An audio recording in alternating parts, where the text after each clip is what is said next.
isang follow-up. May nakikita po bang pangangailangan ang Malacanang na repasuhin ang mga patakaran sa pag-withdraw at pag-monitor ng confidential funds ng mga ahensya ng gobyerno kasunod po ng naging testimonya ng dalawang bank managers? Katulad na aking sinabi, kompleto sa ngayon ang ating batas.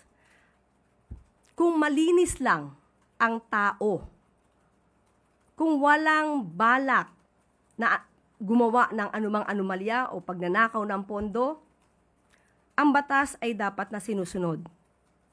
Kung kinakailangan mag-withdraw ng ganong kalaking halaga, let's say 125 million pesos in just one day, hindi po yun masama kung gagamitin sa tama.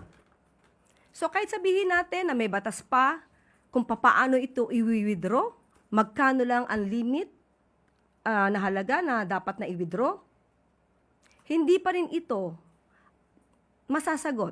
Hindi pa rin ito ang solusyon kung hindi magbabago ang tao na maaaring nagnanakaw ng pondo. Ang dapat nating ripasuhin ay yung mga tao na merong intensyon na gumawa ng mali sa pondo ng bayan. Yun ang dapat natin na pahintuin.